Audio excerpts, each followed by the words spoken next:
दुनिया भर की मीडिया में अभी सबसे बड़ी चर्चा बांग्लादेश की हो रही है।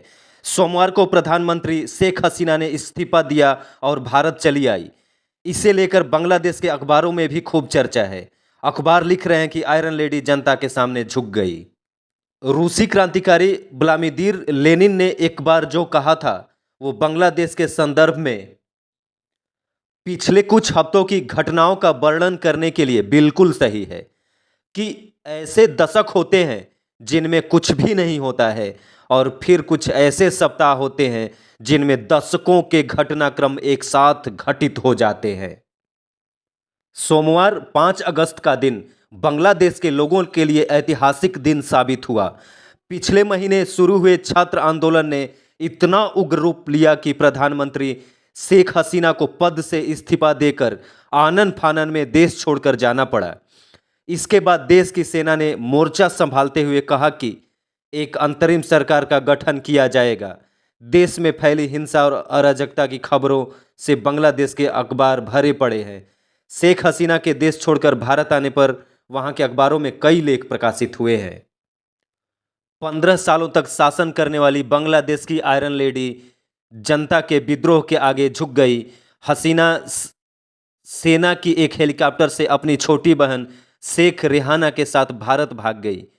5 बार की प्रधानमंत्री रही हसीना ने अगरतला में लैंड किया और इसके बाद वो गाजियाबाद के हिंडन एयरफोर्स बेस पर पहुंची, जो भारत की राजधानी दिल्ली से लगभग 30 किलोमीटर दूर है।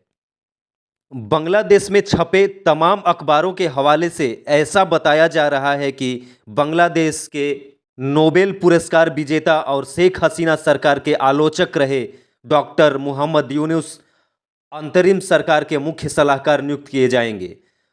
अखबारों ने लिखा है कि जब यूनुस को छात्रों ने इस जिम्मेदारी के लिए पूछा तो उन्होंने मना कर दिया। उनका कहना था कि उन्हें बहुत से काम पूरे करने हैं, लेकिन छात्र नहीं माने और उन्हें इस जिम्मेदारी के लिए किसी भी तरह मना लिया गया। 18 से 21 जुलाई को प्रदर्शन की पहली लहर के दौरान 200 से ज़्यादा लोगों की मौत हो गई थी।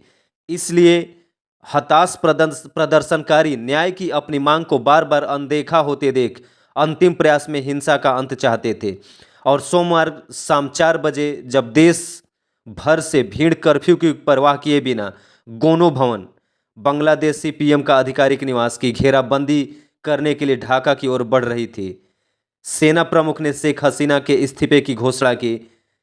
देश चलाने के लिए जल्द ही एक अंतरिम सरकार बनाने की भी संभावना है। बांग्लादेश के एक और अखबार डेली ऑब्जर्वर ने लिखा कि सोमवार को शेख हसीना की सरकार गिरने के बाद भारत सरकार ने उन्हें कुछ दिनों के लिए अपने यहाँ रुकने की जगह दे दी है।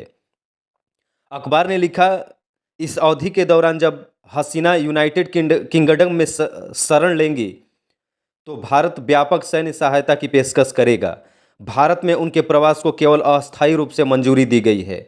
इसके बाद वो ब्रिटेन जाएंगे। अखबार ने यह भी लिखा कि विपक्षी बांग्लादेश नेशनलिस्ट पार्टी के चेयरपर्सन खालिदा जिया अब किसी भी वक्त जेल से रिहा हो सकती है। बांग्लादेश के मुद्दे पर संसद में मंगलवार 6 अगस्त को सर्वदलीय बैठक हुई। विदेश मंत्री डॉक्टर एस जयशंकर ने विभिन्न राजनीतिक दलों के सदस्यों को जानकारी दी। विदेश मंत्री ने बताया कि हमारी बांग्लादेश के हालात पर पूरी नज़र है। अभी शेख हसीना पर कोई फैसला नहीं हुआ है। बैठक में विदेश मंत्री जयशंकर, गृह मंत्री अमित शाह के अलावा राहुल गांधी समेत कई पार्टियों के नेता भी मौजूद रहे। विदेश मंत्री ने आगे कहा कि बांग्लादेश में 12-13 हज़ार भारतीय मौजूद हैं। उन्होंने बैठक में आगे बताया कि बांग्लादेश में फंसे भारतीय छात्रों को अभी एयरलिफ्ट करने की ज़रूरत नहीं है। शेख हसीना पर जयशंकर ने कहा कि वह भारत में रहेंगी या किसी दूसरे देश में शरण लेंगी, इस पर अभी तक फैसला नहीं हुआ है। विदेश मंत्री ने आगे बताया कि उन्होंने शेख हसीना से बात की है। उन्होंने अपने भविष्य की योजनाओं पर कुछ भी नहीं कहा है। बांग्लादेश में वर्तमान में उथल पुथल को देखकर आपके मन में ये विचार तो जरूर आ रहा होगा, उत्सुकता आ रही होगी कि बांग्लादेश का उदय कैसे हुआ और उसमें भारत का योगदान क्या था।